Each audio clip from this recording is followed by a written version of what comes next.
अस्सलामुअलैकुम, good morning Lahore. जागो लाहौर में आप सबको खुश आमदीद कहते हैं जनाब। एक हंसती मुस्कुराती खूबसूरत सी सुबह के साथ मैं हूँ आपकी होस्ट मुनीब आसिफ। मैं बिल्कुल ठीक ठाक हूँ, उम्मीद करती हूँ, और दुआ भी हमेशा की तरह कि आप लोग जहाँ कहीं भी होंगे ठीक ठाक होंगे, खैरियत से होंगे, अपना ख्याल रख रहे होंगे और अपने इर्द गिर्द लोगों का भी खूब ख्याल रख रहे होंगे। जनाब नया दिन है, नई सुबह है और नए दिन का आगाज़ करते हैं बड़ी ही खूबसूरत सी बात के साथ जो आपके साथ मैंने आज शेयर करनी है कि जनाब दुनिया की ज़ाहरी चमक दमक की खातिर ना अपने आप को मत गिराया करें, बल्कि ज़िंदगी के असली जौहर को उभारिए।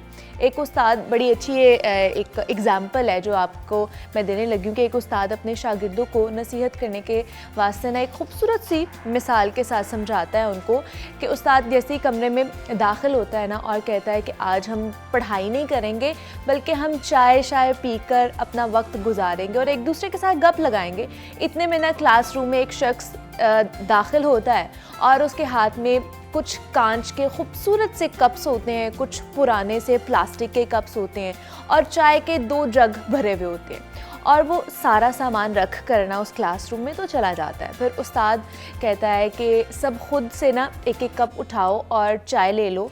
सबने कोशिश की उस वक्त के जनाब जिसके हाथ में कांच वाला अच्छा वाला कप पाए वो उसी में चाय पिए और कांच वाले अच्छे कपों में चाय पीना शुरू कर दी।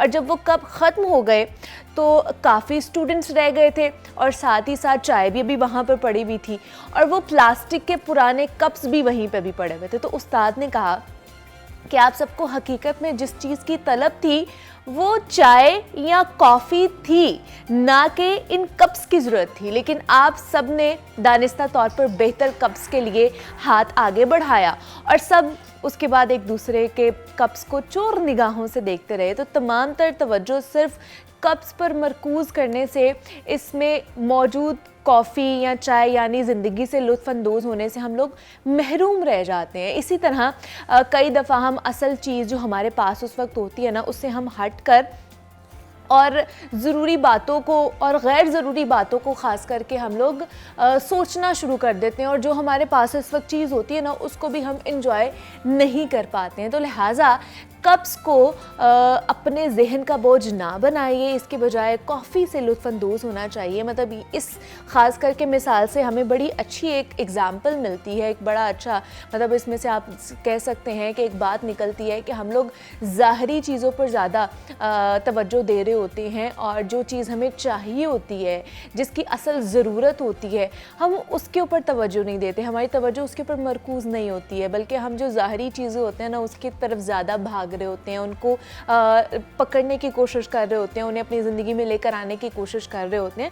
तो इसलिए जिस चीज़ की अशद ज़रूरत होती है ना उसी पर फोकस्ड रहना चाहिए और ज़िंदगी में आगे बढ़ना चाहिए और तभी आपकी ज़िंदगी अच्छे तरीके से भरपूर अंदाज से और खुशगवारियत के साथ ज़िंदगी आप गुजार सकते हैं। तो ये आज की बड़ी अच्छी एग्जांपल्स थी जो मुझे लगा कि आपके साथ हमें शेयर करनी चाहिए। और कोई भी बात जब हम समझाते हैं ना तो उसके साथ इस तरह के एग्जांपल देना लाजमी होता है ताकि आपको अच्छे तरीके से उस चीज़ की जो मकसद है वो पता चल सके। तो आज का जनाब ये पैगाम था जो हमने आपके साथ शेयर किया है। अब जनाब आगे बढ़ते हैं, प्रोग्राम का बाकायदा आगाज़ करते हैं। सेगमेंट है हमारा हेल्थ एंड फिटनेस जिसमें हम सेहत के हवाले से मुख्तलिफ मसाइल पर गुफ्तगू करते हैं और हमारे माहिरीन से उनका बेहतर इलाज और एहतियात जानते हैं। तो जनाब चाहे कोई मर्द हो या औरत हो, रोना एक नॉर्मल फेल है जो आपके दर्द को बहुत ज़्यादा कम करने में मददगार और आंखों की सेहत के लिए भी मुफीद साबित होता है। और ये एक ऐसा रवैया है जो दूसरों में हमदर्दी का जज्बा भी पैदा करता है। इसलिए जब आप दुख या फिर किसी भी तकलीफ़ में होते हैं ना तो दूसरे लोग आपसे हमदर्दी रखते हैं। और रोना किसी भी इंसान के लिए कमज़ोरी की अलामत नहीं होता। मतलब हमें ये होता है कि अगर कोई बंदा या कोई शख्स रो रहा है तो शायद वो कमज़ोर है, ऐसा नहीं है, बल्कि इस अमल से आपका दिमाग और आपके जिस्म पर फ़ायदे मुरतब होते हैं। और रोने की मुख्तलिफ वजह हो सकती हैं जिनमें दर्द या फिर तकलीफ़ का एहसास, उदासी होना, गुस्से में रोना आना या खुशी के मौके पर भी इंसान के आंखों से आंसू निकल ही आते हैं। तो कोई फिल्म देखते हुए भी रो पड़ता है, प्याज काटते हुए भी कोई रो पड़ता है। और दूसरा, एक्सपर्ट्स जो है ना वो कहते हैं कि जनाब रोने के कई फ़ायदे हैं, ताहम आंसू कितने किस्म के होते हैं, रोने के फ़वाइद और इंसान को कितना रोना चाहिए, ऐसे और भी बहुत से सवालात हैं जिन पर आज हमने गुफ्तगू करनी है। हमारे साथ इन स्टूडियोज़ में मौजूद हैं, डॉक्टर रफ़ीक डार हैं। जनाब, उनसे जानने की कोशिश करेंगे कि रोना कितना फ़ायदेमंद है। एक तो जिस्मानी तौर पर इसके क्या क्या फ़ायदे हो सकते हैं और मेंटली तौर पर किस तरह के हमें फ़ायदे पहुंच सकते हैं। दूसरा, क्या इसका नुकसान भी होता है, हमें इस हवाले से जानने की कोशिश करते हैं। डॉक्टर साहब, आपको खुशामदीद कहती हूँ जागो लाहौर में। कैसे हैं आप? Thank you, I am good, thank you. Doctor साहब, रोना मतलब बहुत से लोग इसको समझते हैं कि अगर आप रो रहे हैं तो शायद आप कमज़ोर हैं, इसलिए आपका रोना निकल आता है। लेकिन कितने किस्म के रोने हो सकते हैं, सबसे पहले तो वो बताइए। अच्छा, इससे पहले मैं थोड़ा सा ये आपको बताऊंगा कि अल्लाह ताला ने जी हमारी बॉडी में या हमें कुछ ऐसे बिहेवियर्स दिए हैं जो हमें नेचुरली प्रोटेक्ट कर रहे होते हैं। ओके। जिस तरह फॉर एग्जांपल अलहदा बैठना, हाँ। एक ऐसा बिहेवियर है, ये हमें कई चीज़ों में प्रोटेक्ट करता है। ट्रू। खुश होना ये नेचुरल चीज़ है, और जब हम खुश होते हैं तो ये हमें कहीं ना कहीं प्रोटेक्शन मिलती है। जी जी। इसी तरह इवन खांसी का लगना ये प्रोटेक्शन देता है समटाइम। हाँ, इसी तरह इन तमाम जो प्रोटेक्टिव मैकेनिज्म अल्लाह ने आपको दिए हैं ना, इनमें से कोरोना भी मैकेनिज्म है। ओके। और ये नेचुरल मैकेनिज्म है, और इसको मैं कहूँगा this is omni present part of every human being. यानी कि ये कोई ऐसा इंसान इस प्लेनेट पे हो नहीं सकता जो कहे जी मुझे कभी रोना नहीं आया। सही। हाँ, रोने के ट्रिगर्स बहुत हो सकते हैं, डिफरेंट हो सकते हैं, पर्सन टू पर्सन वेरी कर सकते हैं, जेंडर्स में रोना वेरी कर सकता है, लेकिन ये ज़रूरी है कि हर इंसान जो है वो रोता है, उसको कहीं ना कहीं वो रोएगा। ठीक है। अब जहाँ तक इसके बेनिफिट्स का तल्लक है, देखिए जैसे आपने पहले इंट्रो में जिक्र किया कि इसके फिजिकल बेनिफिट्स भी हैं और इसके मेंटल बेनिफिट्स भी हैं। अब इसमें अगर सबसे पहले अगर हम जब रोते हैं तो इसमें सबसे इंपॉर्टेंट जो कंपोनेंट होता है ना रोने का, वो आंसू का बहना है। अगर आप आंसू की केमिकल कंपोजिशन देखें ना, ये आंसू की केमिकल कंपोजिशन ऐसी ही होती है कि अगर आपको कभी कुछ जख्म हो जाए तो जिस वाटर से आपके जख्म डॉक्टर साफ करते हैं ना, जिसे हम नॉर्मल सलाइन कहते हैं, जी। तो ये आंसू की कंपोजिशन कुछ मिलती जुलती होती। अच्छा, ठीक इसका है। मतलब पहला फायदा तो ये हुआ कि जब आपको आंसू आता है या रोना आता है तो आपकी आंखों की क्लेंजिंग होती है। हाँ, सही सही। और दूसरा अंडरस्टैंड ये करना आपने कि जब आपको रोना आता है, रोना आपको तब आता है जब आपको जरूरत होती है। नेचुरल रोने की बात करूं, क्योंकि एक इंड्यूस्ड क्राइंग भी है। ओके। कि आप जाहिर है जब फिल्मों में एक एक्टर जो है वो इंड्यूस करते हैं, उसके भी फायदे हैं। उसका एक तो फिल्म में फायदा है कि उसकी जाहिर एक्टिंग का पार्ट है, लेकिन उसकी बॉडी के ऊपर इंड्यूस रोने से भी इफेक्ट आ रहा होता है, क्योंकि आपकी बॉडी और माइंड का कनेक्शन हो जाता है। हाँ। तो इसी तरह अगर मैं रोने के फ़वायद को बयान करूं तो इसके ना 4 डायनेमिक्स में आप इसके फ़वायद बयान कर सकते हैं। ठीक है। फर्ज करें जो पहला डायनेमिक है ना, उसको मैं स्पिरिचुअलिटी से स्टार्ट करता हूँ।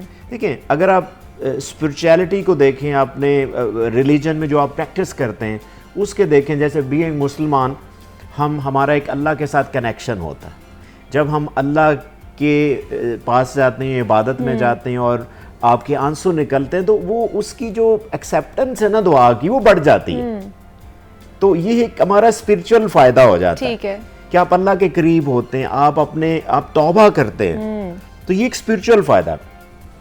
इसी तरह आपका सोशल फायदा भी है। अच्छा। यानी कि अगर आप सोशल डायनेमिक्स में डिस्कस करें, देखिए जब आप रोते हैं तो लोगों के लिए आपके लिए लोगों में एक सिंपैथी बढ़ती है, एक एहसास बढ़ता है, ठीक है। कोलैबोरेशन होती है, सही। क्योंकि you are feeling sad and आपको एक सोशल सपोर्ट की ज़रूरत होती है। इसी तरह इसका साइकोलॉजिकल फ़ायदा है, यानी कि आप साइकोलॉजिकल डायनेमिक्स में देखें ना, आपकी इमोशन जब आप रोते हैं तो आपके जो इमोशन रिप्रेस्ड पड़े होते हैं किसी वजह से, आप सैड हैं, वो बाहर निकलते हैं। ठीक है। और जैसे ही आपके ये नेगेटिव इमोशंस बाहर आते हैं, आप फाइनली रिलैक्स हो जाते हैं। Exactly, no doubt. और दूसरा जो सबसे जो बड़ा इसका फायदा है ना, उसकी पूरी बायोलॉजी इन्वॉल्व है। यानी कि जब आप रोते हैं तो सिर्फ आंसू बाहर नहीं आ रहे होते, आप ये बिलीव करें कि आपकी पूरी बॉडी हिल रही होती है, आपकी पूरी बॉडी में कई मैकेनिज्म चल रहे होते हैं। फॉर एग्जाम्पल, जैसे आप रोते हैं ना, तो आपके बॉडी में कई केमिकल्स, जिसे हम न्यूरोकेमिकल भी कह सकते हैं, कुछ हार्मोन्स भी होते हैं, वो चेंज होते हैं। ओके। फॉर एग्जाम्पल, पहला हार्मोन मैं आपको बताता हूँ कि जब आप रोते हैं ना तो आपकी बॉडी में कार्टिसोल का लेवल कम होता है। अच्छा। अब कार्टिसोल एक ऐसा हार्मोन है जो आपको स्ट्रेस देता है। तो स्ट्रेट फॉरवर्ड कि जब आप रोते हैं तो कार्टिसोल डाउन हुआ, और आप आपका स्ट्रेस फ्री जो है होता है। वो खत्म और हो जब जाता है। आप ठीक इसका है। स्ट्रेस फ्री होता है ना तो आपका इम्यून सिस्टम बेहतर होता है। जब आपका इम्यून सिस्टम बेहतर होता है तो आपके इन्फेक्शंस कम लगती, बीमारियां कम लगती हैं ना। ऑब्वियसली आपका इम्यून सिस्टम बेहतर हो रहा। अब ये एक साइड पे, फर्ज करें दूसरा एक मैं आपको एक न्यूरोट्रांसमीटर बताता हूं कि आपकी बॉडी में ना, आपके ब्रेन में स्पेशली एक न्यूरोट्रांसमीटर होता है जिसे हम सेरोटोनिन कहते हैं। जी। जब आप रोते हैं सेरोटोनिन बढ़ता है। जी। अब सेरोटोनिन एक ऐसा हार्मोन है जो आपको हैप्पीनेस देता है, यू फील हैप्पियर देन। फिर आपकी बॉडी में एक ऐसा न्यूरोट्रांसमीटर जिसको हम एंडोर्फिन्स कहते हैं। एंडोर्फिन्स ऐसी चीजें जो पेन को कम करती हैं। ओके। लेकिन जब आप रोते हैं तो वो आपकी बॉडी में नेचुरल जो पेन किलर है, जिस तरह ये एग्जैक्टली वैसे ही पेन किलर होते हैं ना जैसे एक मॉर्फिन है। मॉर्फिन आपने नाम सुना होगा दुनिया में, हाँ हालांकि ये एडिक्टिव ड्रग है, लेकिन मॉर्फिन जो है वो दुनिया में सबसे ज्यादा बेहतरीन पेन किलर भी है। यानी कि इवन कैंसर की लास्ट स्टेजेस में आपको मॉर्फिन वो दिया दी जाती है, बिल्कुल।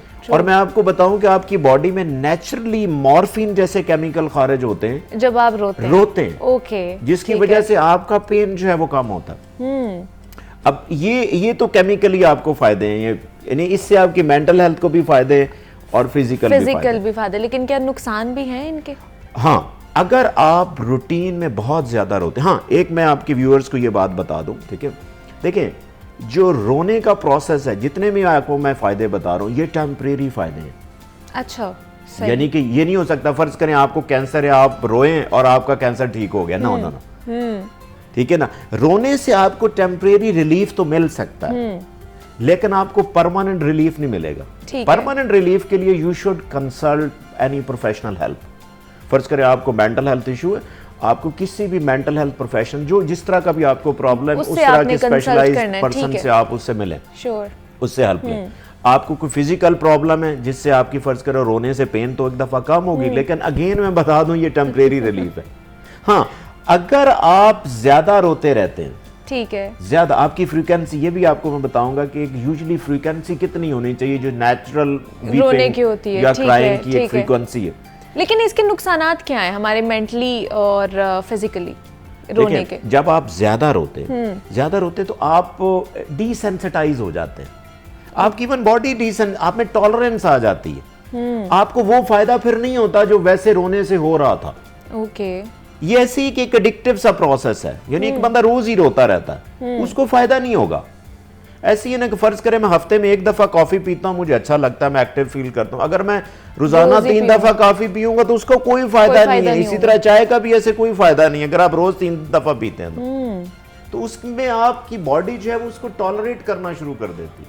ठीक है, तो ये इसका ये नुकसान भी है कि अगर आप ज्यादा रोते हैं तो आपको इसका फायदा नहीं होगा। तो मतलब फिर कितना रोना चाहिए, इसकी फ्रीक्वेंसी कितनी होनी चाहिए? साइंटिस्ट या रिसर्चर्स कहते हैं ना, एक एवरेज फ्रीक्वेंसी जो है वो फीमेल में ज्यादा है, यानी कि फीमेल एवरेज एक मंथ में 5.3 टाइम्स रो सकती है। ओके, 5.3 एवरेज आप 5 टाइम्स कह लें। ठीक है। और एक मेल जो है वो 1.3 टाइम्स पर मंथ रोता है। अच्छा। हाँ, यानी कि ये नेचुरल फ्रीक्वेंसी है। अगर एक फीमेल रोज जो है वो रो रही है तो इसका मतलब उसको प्रोफेशनल हेल्प की जरूरत है, रोने से काम नहीं होगा। इसका मतलब कि वो फिर नेचुरली रोना नहीं आ रहा। हाँ, नेचुरली नहीं आ रहा, उसका जो पीछे को ट्रिगर है वो बहुत हैवी ट्रिगर हो रहा है। ठीक है, उसके सोल्यूशन की जरूरत है, उससे फायदा नहीं होगा। ठीक है, फायदा ये होगा कि आप इवन जिस तरह आपने बात की टाइप्स की, रोने की 2 टाइप्स हैं। एक जाहिर है आप किसी प्रॉब्लम में रोते हैं, एक आपके टीयर ऑफ जॉय भी जिसे कहते हैं कि खुशी में भी आपके आंसू निकल आते हैं। हाँ, उसमें होता ही है कि जब आपको कोई सक्सेस नहीं मिल रही होती, आप बहुत परेशान होते हैं, एफर्ट कर रहे हैं, आप सैड भी हैं, लेकिन जैसे आपको खुशी मिलती है ना, वो बेसिकली सैडनेस जो पड़ी होती है वो बाहर आ जाती है। ओके। अक्सर आपने टीयर ऑफ जॉय तब आप देखते हैं जब आप बहुत बड़ा चैलेंज अचीव करते हैं, फिर आपको रोना आता है क्योंकि आपने बहुत स्ट्रगल्स की होती। तो जितनी भी स्ट्रगल्स के अंदर चैलेंजेस होते हैं, जब आपको वो खुशी मिलती तो उसमें उसमें आप बाहर निकालते हैं, तो वो फिर इस तरह वो टीयर ऑफ जॉय इस तरह होता है। अच्छा, दूसरा जब हम स्ट्रेस में होते हैं, एंजाइटी में होते हैं, उसमें भी छोटी छोटी बात ट्रिगर कर जाती है और उसमें भी आपको रोना आ रहा होता है, तो उससे किस तरह कोप अप किया जा सकता है? क्या वो नेचुरली होता है या वो भी इंड्यूसिव होता है? देखिए, जब आपको कुछ स्ट्रेस है तो उसमें अगर आपको कोई रोना आ रहा है तो लेट इट डू, आप रो लें, कोई मसला नहीं, ठीक है। जब आप उसको स्टॉप करेंगे ना तो बहुत सी चीजें आप अपने अंदर रख लेंगे। तो ये नेचुरली जब आपको रोना आता तो आने दे, ठीक है ना, उसमें कोई मसला नहीं। हाँ, जाहिर है जब आप इंड्यूस रोते हैं तो वो तो कोई पर्पस होता है ना आपका, या कहीं आप मैनिपुलेशन कर रहे हैं या आप किसी फिल्म ड्रामे में आपका कोई सीन ऐसा है जिसमें आपने रोना, वो इंड्यूस, लेकिन उसका भी फायदा है। अच्छा, जिससे मैं आपको बता रहा था कि आपके ना माइंड और बॉडी में कनेक्शन होता है, जो चीज आपके माइंड में चल रही होती है ना बॉडी में वैसे रिफ्लेक्ट होती। फर्ज करें, if I am feeling sad in the mind, मेरी बॉडी सैडनेस इंडिकेट करेगी। अगर मैं आपको एक्टिव कर लेता हूं तो मेरे माइंड में एक्टिवनेस आ जाएगी। तो ये दोनों आपस में कनेक्टेड है। इसीलिए आपने कभी लाफ्टर थेरेपी सुनी? यानी कि जब आप बहुत ऊंची हंसते हैं तो बेसिकली वो इफेक्ट यहाँ पे जा रहा होता है। इसीलिए अगर आप इंड्यूस रोते भी हैं ना तो उसका इफेक्ट इधर आएगा, सही, उसका इफेक्ट इधर आएगा। तो ये माइंड और आपका जो सोल है ये इंटरकनेक्टेड है। अच्छा, दूसरा डॉक्टर रफीक, मतलब हमारी सोसाइटी में एक ये टैबू भी है, या इसको कह लिया जाए कि मर्दों को रोना नहीं आता या उनको रोना नहीं चाहिए, मतलब बचपन से ही उनको कहा जाता है कि तुम लड़के हो, लड़के नहीं रोते हैं, लड़कियां बेशक रो लेती हैं, और वो वैसे ही उनकी परवरिश की जाती है, और बड़े होकर भी कहा जाता है कि मर्द नहीं रोता या मर्द को दर्द नहीं होता। तो ये बहुत हमने सुनी हुई लाइंस। तो क्या उन्हें भी नेचुरली रोना आता है और वो उसको स्प्रेस करते रहते हैं और वो कहीं ना कहीं जाके फिर अग्रेसिवली निकलता है, एंगर इश्यूज हो जाते हैं, ये प्रॉब्लम होती है? देखिए, मैंने जैसे पहले भी बताया कि इस दुनिया में 7 बिलियन से ज्यादा आबादी और हर बंदे को रोना आ सकता है, बंदा है या बंदी है। लेकिन मैंने आपको फ्रीक्वेंसी भी बताई कि फीमेल को रोना ज्यादा आता है। उसकी एक वजह है, वो मैं बता देता हूँ। वजह ये है कि मेल और फीमेल में दोनों में ना स्ट्रेस हार्मोन होता है जिसे हम कार्टिसोल कहते हैं। दोनों में एक जैसा होता है, मेल में भी उतना होता है, फीमेल में भी उतना होता है। लेकिन फीमेल में वो अप रेगुलेट होता है, क्योंकि फीमेल में मसला ये होता है कि उसमें हार्मोनल इश्यूज ज्यादा होते हैं, क्योंकि ओवर द मंथ उसमें हार्मोनल चेंजेस आ रही है, जिसकी वजह से कार्टिसोल लेवल डिफरेंट है। दिस इज द रीजन कि फीमेल में जो है वो स्ट्रेस ज्यादा होता है। जब फीमेल में, हाँ, फीमेल में स्ट्रेस भी ज्यादा होता है। ओके। और जब फीमेल में स्ट्रेस ज्यादा होता है तो जाहिर है, ऑब्वियसली मैंने आपको जैसे बताया कि आप जब रोते हैं ना तो आपके लिए एक नीड होती है, इसीलिए आप ज्यादा रोते। फीमेल फिर ज्यादा रोती क्योंकि उनमें जो स्ट्रेस हार्मोन है वो फ्लक्चुएट बहुत ज्यादा करता है। हाँ, मेल में उतना फ्लक्चुएट नहीं करता। हाँ, कुछ ट्रेड्स मेल में, कुछ पर्सनैलिटी टाइप्स मेल में भी ऐसी होती हैं, they are more prone for weeping. Overall जैसे मैंने बताया ना, यानी कि कुछ मेल की टेंडेंसी टुवर्ड्स फीमेल होती है, तो वो मर्द भी बहुत रोते हैं। अच्छा, हाँ, वो मर्द भी बहुत रोते हैं, लेकिन ये हो नहीं सकता कि कोई मर्द कहे कि मुझे कभी रोना नहीं आया। हाँ, उसकी सिचुएशन डिफरेंट हो सकती है, उसकी फ्रीक्वेंसी डिफरेंट हो सकती है, उसका लेवल डिफरेंट हो सकता है। तो बड़े बड़े मैंने लोगों को रोते देखा, ठीक है, इवन प्राइम मिनिस्टर लेवल तक लोग रो पड़ते। सही, ये हो नहीं सकता। लेकिन उसकी सिचुएशन डिफरेंट होती है। जाहिर है मेरे रोने के लिए मुझे कोई और ट्रिगर चाहिए, ठीक है ना। एक बहुत बड़ा लीडर, उसको रोने के लिए एक और ट्रिगर चाहिए। फर्ज करिए गरीब आदमी, उसकी बाइक चोरी हो जाती है, वो रोएगा। एग्जैक्टली, ठीक है ना। अमीर आदमी की प्राडो भी चोरी हो जाएगी तो कहेगा कोई बात नहीं, खैर नहीं, ले ले। तो ट्रिगर डिफरेंट है, लेकिन ये नहीं हो सकता कि कोई ये कहे कि मैं कभी रोया नहीं। मतलब रोना सबको आता है, लेकिन आप उसको, लेकिन जो लोग इसको कंट्रोल कर लेते हैं उसके हवाले से क्या कहेंगे आप? देखें, जो कंट्रोलिंग एबिलिटी, ये सारी ट्रेनिंग्स हैं, ठीक है ना। आप देखें, हाँ, अगर आपको रोना ज्यादा आ रहा है तो आपके पास बहुत से ट्रेनिंग टूल हैं जिसकी वजह से आप अपने आप को कंट्रोल करते हैं, आप कोप अप करते हैं। ठीक है, साइकोलॉजिकल हेल्प है, ठीक है। तो आप साइकोलॉजिस्ट के पास जाए, प्रोफेशनल हेल्प लें, जिससे आपको रोना कंट्रोल होगा। बहुत सी एक्सरसाइज हैं, टेक्निक्स हैं कि आप रूटीन में रोते ना रहे डेली बेसिस। हाँ, एक जो फ्रीक्वेंसी मैंने बताई, इससे आप ज्यादा जा रहे हैं, तो इसका मतलब है कि आपको कहीं ना कहीं आपको फिर वो हेल्प चाहिए किसी की, फिर आप वो नेचुरली आपका रोना नहीं निकल रहा, फिर आपको हेल्प चाहिए। मैं आपको बता दूं कि ये जो हम फायदे बता रहे हैं, ये टेम्परेरी इफेक्ट है रोने का, लॉन्ग टर्म बिल्कुल नहीं। मतलब फिर भी कोई ऐसी सिचुएशन हो तो रो लेना चाहिए। हाँ, बिल्कुल, मायूब नहीं है ये चीज, बिल्कुल नहीं, बिल्कुल नहीं। और ये मैंने आपको शुरू में बात ही स्टार्ट ऐसे की कि ये बहुत से हमारे बिहेवियर्स हैं जो नेचुरल बिहेवियर्स हैं और हमारे लिए प्रोटेक्टिव हैं। जिस तरह मैंने आपको इवन कफिंग का बताया कि कफ करना भी बॉडी के लिए प्रोटेक्टिव है। अच्छा, अब जैसे आपने कहा कि हम सैड होते हैं, हमारा रोना निकलता है, हम खुश होते हैं, हमारा रोना निकलता है। बहुत से लोग अग्रेसिव हो जाते हैं, गुस्से में होते हैं, तब भी उनका रोना निकलता है कि शायद वो अपना गुस्सा उस तरीके से पोर्ट्रे नहीं कर पा रहे हैं या निकाल नहीं पा रहे हैं, तो उसकी वजह से भी आंसू निकल आते हैं। ये भी एक सिचुएशन होती है। मैं आपको बताऊं कि हमारे ना बिहेवियर्स में एक डोमिनेंसी होती है। अगर आपका एक बिहेवियर बहुत ज्यादा जा रहा है तो दूसरा कम होता है। फर्ज करें, यूजुअली ऐसा नहीं होता कि जब आप बहुत गुस्से में हो तो आप साथ रो भी रहे हैं, बहुत कम होता है, ठीक है ना, क्योंकि आप गुस्से में ज्यादा जा रहे हैं। तो at a time mind senses ये कहती हैं कि आप एट अ टाइम 2 या 3 बिहेवियर को ज्यादा पोर्ट्रे कर सकते हैं, सबको एट अ टाइम लेके नहीं चल सकते। ये नहीं हो सकता आपको गुस्सा भी हो, साथ एंजाइटी भी हो, साथ स्ट्रेस भी हो, रोना भी आ रहा हो, नहीं, ऐसे नहीं होता। एट अ टाइम 2-3 बिहेवियर्स आपके प्रीडोमिनेंट होते हैं, बाकी सबसाइड होते हैं। जी, ठीक है। तो मतलब ये इतना कोई मायूब नहीं समझना चाहिए समल को, थोड़ा बहुत रो लेना चाहिए दिन में। बिल्कुल, ये एक नेचुरल मैकेनिज्म है, इसको जब रोना है ठीक है। और आपको देखिए, मैंने आपको बताया कि आपको रोना ही तब आता है जब आपको जरूरत होती है। देखिए, फीमेल क्यों ज्यादा रोती है मर्दों से? इसलिए रहती है कि उनके रीजन ज्यादा है रोने के। इसीलिए आपने देखा होगा कि फीमेल की जो फूड है ना वो मेल से जरा डिफरेंट है। यानी आपने कभी मर्दों को ज्यादा चॉकलेट खाते हुए नहीं देखा होगा जी। फीमेल क्यों ज्यादा चॉकलेट खाते हैं? इसलिए क्योंकि चॉकलेट जो है ना आपका सेरोटोनिन लेवल बूस्ट करती हैं। अच्छा। आपको हैप्पी करती हैं। अच्छा। क्योंकि उनको ज्यादा जरूरत है हैप्पीनेस की एज कंपेयर टू मेल। इसीलिए आपको जितने भी जो आप कह लें कि कार्बोहाइड्रेट्स वाली फूड्स होती हैं, जिस तरह फ्रेंच फ्राइज हैं, फीमेल ज्यादा प्रेफर करेंगी, लेज हैं, इस तरह की चीजें जो जल्दी से एनर्जी देती हैं, आइसक्रीम्स हैं। अच्छा। ये फीमेल क्यों ज्यादा आती है? क्योंकि इनको ज्यादा जरूरत है। ठीक है, बॉडी अंदर से एक ना ट्रिगर करती है। फर्ज करें जैसे मुझे प्यास लगी है तो मैं पानी पीने जाऊं, तो फीमेल को जब कार्टिसोल ज्यादा है तो उसको डाउन करना है, तो उसको वैसी ही फूड चाहिए। इसीलिए मेल और फीमेल की फूड प्रेफरेंसेस भी डिफरेंट है। ठीक है, ये ज्यादा, हाँ, फीमेल ज्यादा कंफर्ट फूड की तरफ ज्यादा क्यों जाती है? ठीक है ना, आप कभी मार्केट में जाके सर्वे कर लें कि फीमेल का ट्रेंड क्या है, कौन सी चीजें, किस तरह के स्नैक्स खरीदती हैं। मेल वैसे नहीं जाएंगे। मेल की क्या ज्यादा होगा, सिगरेट ले ली जाके या मटन कढ़ाई खा ली या कढ़ाई खा ली। लाइक फीमेल्स क्या जाएगी, चॉकलेट्स हैं, लेज हैं, फ्रेंच फ्राइज है, सारी कंफर्ट फूड्स की तरफ जाती, क्योंकि कंफर्ट फूड उनको जल्दी रिलीफ देता है। ठीक है, फिर उनकी एक्टिविटीज भी ऐसी हैं, ठीक है, जिससे उनको खुशी मिलती ज्यादा। तो ये बिहेवियर आपको आपकी मजबूरी होता है समटाइम। हम समटाइम ऐसे कर्ज करनी है, ये ऐसे क्यों, आपको क्या ये शौक है, वो अंदर उसकी डिजायर है, नेचुरल डिजायर है, वैसे ही होता है। ठीक है, लेकिन मतलब हम ये कहते हैं ना, बचपन में भी बच्चों को भी नहीं हम रोने देते हैं, तो ये इस बिहेवियर को हमें चेंज करने की जरूरत है? नहीं, कोई जरूरत नहीं, देखिए ये नेचुरल बिहेवियर। नहीं, रोने नहीं देते ना हम उन्हें कि नहीं आपने रोना नहीं है, ठीक है, इट्स ओके।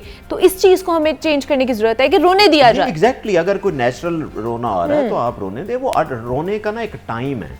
अच्छा, रोने का आप ज्यादा देर के लिए नहीं रो सकते, ये भी मैं आपको बता। कितनी देर के लिए रो सकते? ऐसे मिनट्स बाद में अगर आप रोएंगे, फर्ज करें कुछ हमारे कल्चरल इवेंट्स पे हम रोते हैं। फॉर एग्जांपल कोई डेथ हो गई है जी, रिलेटिव्स में आपकी कोई डेथ हो गई, आप एज ए वुमेन जाके रोना शुरू कर देती हैं, ठीक है, तो आपसे ज्यादा नहीं रोया जाएगा। This is the reason. अगर आपने कभी ट्रेडिशनल लोग जो आप इधर जाए ना देहातों में, तो जब औरतें रो रही होती हैं किसी डेथ पे, अपने मुंह पे कपड़ा डालती हैं, क्योंकि अंदर से उनको रोना नहीं आ रहा, क्योंकि रोने का जो फ्रीक्वेंसी थी वो चली गई, अब वो पोर्ट्रे कर रही हैं कि मैं रो रही हूँ। ठीक है, ठीक है, मतलब इसका भी एक टाइम होता है, फ्रीक्वेंसी होती है कि जब आपने वो चीजें करनी होती है। डॉक्टर रफीक डार, मेंटल हेल्थ एक्सपर्ट हमारे साथ मौजूद। डॉक्टर साहब, बहुत शुक्रिया आपके वक्त का कि आप यहाँ पर आए, और रोना क्यों जरूरी होता है उसके हवाले से हमने जनाब बात की। यहाँ पे छोटी सी ब्रेक लेते हैं, मिलते हैं इस ब्रेक के बाद।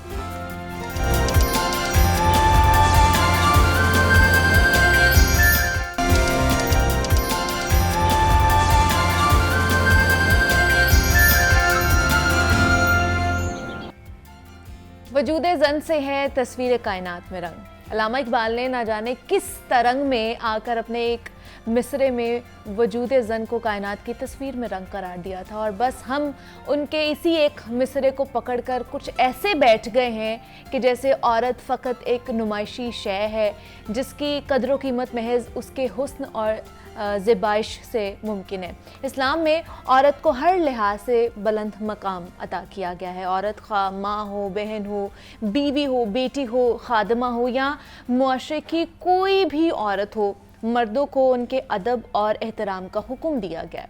इस्लाम के मुताबिक जदीद मुआशरे की औरत हो या फिर पसमानदा इलाके की, दोनों को एक जैसे हुकूक, इज़्ज़त व वक़ार और इज़्ज़त नफ्स अता किए गए हैं। और पाकिस्तान में ख़वातीन की तादाद कुल आबादी का तकरीबन 52% हिस्सा है और यहाँ बेशतर ख़वातीन के हालात ज़िंदगी हर गुजरते दिन के साथ साथ बदतरीन होते जा रहे हैं।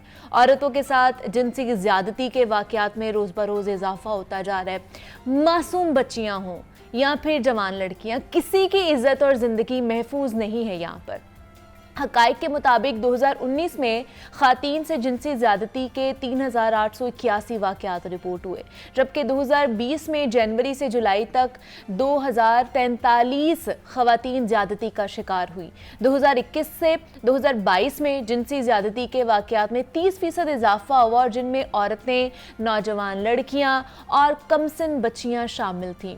और अगर ताज़ा तरीन मालूमात के हवाले से बताया जाए तो गुज़श्ता 3 माह के दौरान 177 लड़कियों को ज़्यादती का निशाना बनाया गया। और दिन ब दिन इन बढ़ते वाक़यात की वजूहात क्या हैं, पुलिस कंट्रोल करने में क्यों नाकाम हमें दिखाई देती है, मुआशरे में इस बढ़ती बुराई से कैसे छुटकारा हासिल किया जा सकता है, जनाब इस हवाले से आज हम बात करेंगे। इन स्टूडियोज़ में हमारे साथ मौजूद हैं मुदस्सिर हुसैन हैं, नुमाइंदा लाहौर न्यूज़ हैं, और हमें ज्वाइन किया है क्लिनिकल प्रोफेसर डॉक्टर आमना मौज़म हैं, क्लिनिकल साइकेट्रिस्ट हैं, उन्होंने हमें ज्वाइन किया है। डॉक्टर आमना, आपको भी खुशामदीद कहती हूँ और मुदस्सिर आपको भी खुशामदीद कहती हूँ। मुदस्सिर, सबसे पहले तो मैं पुलिस की कारकर्दगी के हवाले से जानना चाहूँगी कि दिन ब दिन जिनसी ज़्यादती के जो वाक़यात हैं वो बढ़ते जा रहे हैं। अभी पिछले 3 माह की जो रिपोर्ट हमें आई है 177 वाक़यात सामने आए हैं। क्या पुलिस का मौक़िफ़ है, किस तरह की कार्रवाइयाँ की जाती हैं कि दिन ब दिन इन वाक़यात में इजाफा ही हो रहा है? जी बिल्कुल, पहले तो मैं बताता चला जाऊँ कि ये गुज़श्ता 3 माह की रिपोर्ट है। ये जो लास्ट महीना गुजरा है ये उसकी रिपोर्ट नहीं है। इसमें आप देखें कि 177 वाक़यात जो हैं वो रिपोर्ट हुए, ठीक है। और देखा जाए तो कैंट एक पोश एरिया लाहौर का समझा जाता है, वहाँ पे सबसे ज़्यादा वाक़यात हुए। 43 वाक़यात जो हैं वहाँ पे रिपोर्ट हुए और सिविल लाइन 2 वाक़यात उसमें कम हुए, 41 वाक़यात पेश हुए। उसके अलावा सदर डिवीज़न में भी इस तरह वाक़यात जो हैं वो 34 रिपोर्ट हुए। तो इसमें अगर देखा जाए तो जो चलानिंग की शरह है ना वो सिर्फ 15% के करीब, यानी कि सज़ा जिनको मिली है, चलान तो सबके हुए होंगे, जिनको सज़ा मिली है वो 15% के करीब है। ज़्यादा मुलजमान को सज़ाएँ नहीं मिल सकी। अगर देखा जाए तो इसको स्पेशलाइज भी किया गया, तजर्बा किया गया कि इसको स्पेशलाइज किया जाए, जेंडर क्राइम सेल बना दिया गया। वहाँ पे सारी ख़वातीन जो पुलिस ऑफिसर थी, सब इंस्पेक्टर यंग थी, जो इन्होंने डायरेक्ट भर्ती की। 2014 का बैच आया, 15 का आया, 16 का आया, यंग लेडी को लेके आए वहाँ पे कि उनको फिर तफ्तीश की बाकायदा ट्रेनिंग भी करवाई ताकि वो बेहतर तरीके से तफ्तीश कर सकें, ठीक है। अब यह है कि उनकी जो कारकर्दगी है वो इतनी ज़्यादा अच्छी नहीं है, ठीक है। और यही कहा जाता है कि जिस तरह पहले वो तफ्तीशी अफसर नहीं करते थे, अल्लाह दिता सदीक, उस तरह की ये तफ्तीश कर रहे हैं, पैसे भी लेना उन्होंने शुरू कर दिए हैं, शिकायत भी आ रही हैं, ठीक है।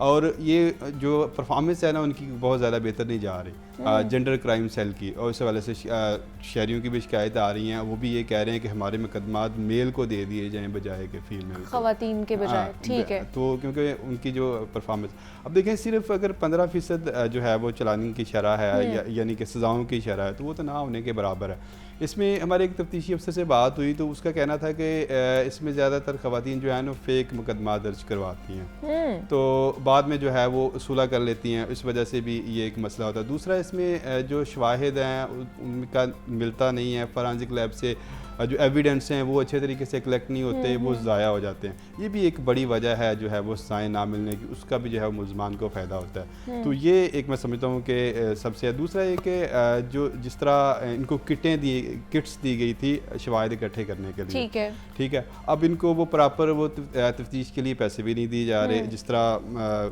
फ़ंड्स होते हैं फ़ी मुकदमे के लिए, फिर इनको आगे से प्रोसिक्यूटर को भी पैसे देने पड़ते हैं। तो ये इन्वेस्टिगेशन तफ्तीश का जो है ना बड़ा मसला है। अगर आजकल देखा जाए तो आईजी साहब ने काफ़ी फोकस किया हुआ है लेकिन वो फोकस सिर्फ अपनी पुलिस पे किया हुआ है, मसलन वेलफेयर के हवाले से और जो शोधा हैं उनकी फैमिली के हवाले से। जो आवाम की पुलिसिंग है थाने उस पे कोई फोकस नहीं, इतना फोकस नहीं है जितना होना चाहिए। मैं ये कहता हूँ कि उस पर भी फोकस करना चाहिए। शायद हालात इस तरह के हैं कि पुलिस उस पर फोकस कर नहीं पा रही, और मैं समझता हूँ कि ये तो हालात तो अब बने हैं ना मुदस्सिर, निगरान जो है वो हुकूमत अब आई है, इससे पहले भी तो सारी हुकूमतें रही हैं, डिपार्टमेंट्स तो यही रहते हैं, पुलिस अफसरान तो यही रहते हैं ना, कारकर्दगी तो उन्होंने दिखानी, ऊपर वाले बेशक हुकूमतें चेंज होती रहें, ये आते जाते रहते हैं, अफसरान वही हैं, पुलिस भी उन्होंने बनानी है। आज सब बड़े इनिशिएटिव ले रहे हैं पंजाब पुलिस में, कोशिश भी कर रहे हैं। अब एक सिर्फ आजकल ये हो रहा है कि मुकदमे जो है ना वो दर्ज होना शुरू हो गए, पहले ये होता था कि मुकदमे दर्ज नहीं होते थे, अब सब ने इनिशिएटिव लिया, उस पर हो रहा है। लेकिन जो तफ्तीश है ना, तफ्तीश उसमें कहीं आके जो है ना वो लूप होल्स रह जाते हैं। अच्छा डॉक्टर आमना, आपसे जानना चाहूँगी साइकोलॉजिकली ये जो ट्रेंड चलता जा रहा है, मतलब मुआशरे में इज़्ज़त नहीं की जाती है ख़वातीन की, अब तो बहुत ज़्यादा अवेयरनेस आ गई, कहीं ना कहीं अब ये चीज़ें जो है वो टैबू टूट रहे हैं, तो क्या आप कहेंगे किस तरह इसको बेहतर किया जा सकता है? बिकॉज़ ये जो ज़्यादती के रेप केसेस बच्चियों के साथ, लड़कियों के साथ, औरतों के साथ किए जा रहे हैं, बहुत ज़्यादा बढ़ते जा रहे हैं, तो किस तरह इनको ओवरकम किया जा सकता है? आपने चूँकि इकबाल के शेर से बात की, तो मैं ये कहूँगी, इकबाल का तो शेर नहीं है लेकिन एक काउंटर शेर ज़रूर है कि खुदा ने आज तक उस कौम की हालत नहीं बदली, खुदा ने आज तक उस कौम की हालत नहीं बदली, ना हो जिसको ख्याल खुद अपनी हालत के बदलने का। तो हमारे यहाँ एक बहुत बड़ा जो इशू है वो ये है कि एज अ सोसाइटी हमारा कोई विजन नहीं, एज अ सोसाइटी हमारा कोई मिशन नहीं, हम एक ज़िंदगी गुजार रहे हैं जैसे एक रेस में शामिल हुए हुए हैं, बट हम ये नहीं सोच रहे कि आज हम अपनी एज अ नेशन जो कुछ कर रहे हैं, हमारी जो प्रैक्टिसेस हैं, हमारी जो पॉलिसीज़ हैं, वो आइंदा आने वाले हमारी जनरेशंस को क्या देंगी। आपको सवाल का जवाब थोड़ा सा इनडायरेक्ट दूंगी लेकिन बहुत अच्छा समझ में आएगा सारी पब्लिक को। अब देखें, हम लोग बहुत पाकिस्तान में करीबी पड़ोसी मुल्क होने की वजह से बॉलीवुड की मूवीज़ का बड़ा इन्फ्लुएंस है, और बहुत साल जब हम बच्चे हुआ करते थे तो हम यही सुना करते थे कि जी नई मूवी आई है तो VCR किराए पे लेके आओ और फिल्म देखते हैं, ठीक है। और एक ये एंटरटेनमेंट का वाहिद सोर्स यही होता था कि हम इंडियन मूवीज देखा करते थे और इंडियन सॉन्ग्स सुना करते थे। हाँ। और मुझे अच्छे से याद है कि जब बहुत छोटे थे तो बहुत सारे सीन्स पेरेंट्स आगे कर दिया करते थे या बड़े बहन भाई आगे करते थे। बाद में समझ आया कि वो सीन्स जो थे वो सारे के सारे सेक्सुअल असॉल्ट, रेप और इस तरह के इश्यूज से रिलेटेड होते थे जो हमें नहीं दिखाए थे। लेकिन जाहिर है हम तो एक कंट्रोल पेरेंटिंग में बड़े हुए, तो हमने बचपन में वो उस तरह से एक्सप्लोर नहीं की। लेकिन आप ये देखें कि पाकिस्तान में जिस हद तक जितनी परसेंटेज से मूवीज देखी जाती हैं, वहाँ पर एक बहुत बड़ी जनरेशन जो है वो इन चीज़ों से एक्सपोज हुई है। इंडिया में हमारे से थोड़ी सी वर्स्ट सिचुएशन इसलिए है कि वहाँ तो बहुत ज़्यादा सिनेमा का कल्चर है, बहुत ज़्यादा। तो वहाँ पर पूरी एक जनरेशन जो है वो 70s से 90s के दौरान जो छोटे बच्चे थे वो यही देखकर बड़े हुए। तो जब आपका माइंड जो है वो साइकोलॉजिकली ट्रेन होगा और एक्सेप्ट कर लेगा इस रियलिटी को कि वाकई विमेन एक ऐसी एंटिटी है जिसके ऊपर आप अपना गुस्सा निकाल सकते हैं, जिसके साथ आप जबर कर सकते हैं, जिससे आप ज्यादती कर सकते हैं, एक ऑब्जेक्ट है ना, ऑब्जेक्ट है, मुश्किल बात नहीं है क्योंकि इसके बाद थोड़ी बहुत कोई सजा हो जाएगी। हाँ जी। या कुछ ऐसा हो जाएगा, और मूवीज में तो चीजें इस तरीके से दिखाई भी नहीं जाती, वो के आराम से बाहर आ जाते हैं, और वो हाँ। सबसे ज्यादा फैंटेसाइज ही इन्हीं सीन्स को किया जाता है with very thrilling music, all the scene. तो आप देखिए कि वहाँ पर हमारे से बहुत ज़्यादा ये चीज़ें जो हैं वो बुरे तरीके से सोसाइटी में प्रिवेल हुई, और वहाँ पर इसी तरह बहुत ज़्यादा आप देखें कि हमें नज़र आया कि बसेस में, ट्रांसपोर्ट में, मुख्तलिफ जगहों पे पब्लिक किया जाता है, बहुत ज़्यादा ये स्टेटिस्टिक्स हमारे से डबल ट्रिपल। अब चूंकि हम एक नेबरिंग कंट्री हैं और हमारे पे आप माने या ना माने बहुत इन्फ्लुएंस है इस नेबरिंग कंट्री का, इसके मीडिया का, इसके कम्युनिकेशन पैटर्न का, इसकी न्यूज़ का।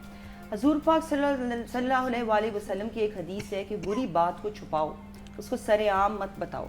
हमारे यहाँ जितना ज़्यादा बुराई के वाक़यात को, क्राइम रीएंकमेंट को, इन चीज़ों को ज़्यादा से ज़्यादा दिखाया जाता है, उससे एक नॉर्मल जो माइंड है ना वो भी साइकोलॉजिकली जो है वो इन्फ्लुएंस होता है, वो सीखता है कि ये भी वेज हो सकते हैं। अच्छा, ठीक है। आप देखिए कि हमने भी इस कल्चर को बहुत ज़्यादा अडॉप्ट किया है, और हमारे भी जो यंग जनरेशन है जिनके पास कोई भी आप समझें कि कोई विजन मिशन नहीं है, कोई उनके पास गाइडलाइन नहीं है, कोई पॉजिटिव रोल मॉडल्स नहीं है, तो वो इन्हीं चीज़ों को देख के ना, जो जिनके पास कोई अच्छी एजुकेशन नहीं है, जिनके पास कोई अपनी लाइफ को प्रॉपर मेंटेन करने के वेज नहीं है, उन्होंने अपना आप क्राइम में और इन चीज़ों के अंदर इंडल्ज करके ना अपने लिए इसको भी एक तफरीह का सोर्स समझ लिया।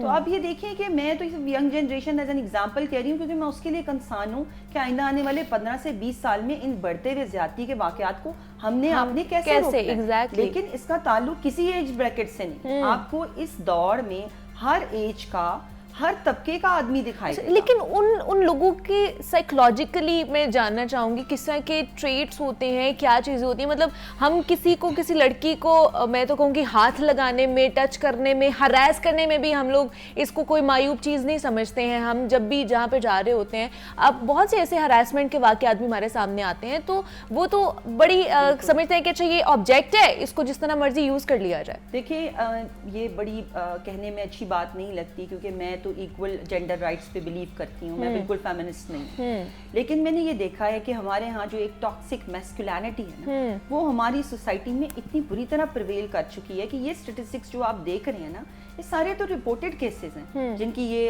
बात कर रही है सर, ये रिपोर्टेड केसेस हैं। इसके अंदर हम मैरिटल रेप की बात नहीं कर रहे, इसके अंदर हम डोमेस्टिक अब्यूज की बात नहीं कर रहे, जो आप जिसकी कोई रिपोर्ट हमें जिंदगी भर कहीं दिखाई नहीं। एग्जैक्टली ठीक है, अगर आप कभी पाकिस्तान में जो सोशल मीडिया ग्रुप्स हैं, जो एक्सक्लूसिवली क्लोज्ड फेमिन ग्रुप्स हैं, उनको देखें, उसमें से मैं 2-3 ग्रुप्स की मेंबर हूँ, मैं भी नाम नहीं उनका लूंगी, वो फेमिनिन ग्रुप्स हैं, सबको पता है। और उन ग्रुप्स के अंदर हम देखते हैं कि आए दिन लड़कियां बहुत सारे ऐसे पर्सनल एक्सपीरियंस अनोनिमस लेवल पर शेयर करती हैं, वो कहीं रिपोर्ट नहीं हो रहे होते। लेकिन एक दिन में मैं 7 से 8 ऐसे इंसिडेंट्स जो है उन सोशल मीडिया ग्रुप्स पे देखती हूँ जो बहुत ब्रूटल होते हैं, जो पहले से ज्यादा तकलीफ दे होते हैं। तो बात ये है कि जब तक हम इस टॉक्सिक मैस्कुलिनिटी के मेल एम्पावरमेंट के कॉन्सेप्ट को डिलिनिएट नहीं करेंगे, हमारी सोसाइटी में चेंज नहीं मैं इसलिए कॉन्सेप्ट के लिए बात कर रही हूँ टीनेजर्स के, कि हमें अपने बेटियों को भी, अपने बेटों को भी इक्वली ट्रेन करने की जरूरत है कि हम अपने माइंडसेट को तब्दील करें, ताकि ये सबलिमिनल लेवल के ऊपर ये सोसाइटी तभी चेंज होगी ना जब हम खुद चेंज होंगे, हमारी अपनी शख्सियत या हमारे घर से ही वो चीज़ें प्रिवेल करती है ना। आपका घर ठीक होगा तभी सोसाइटी ठीक होगी।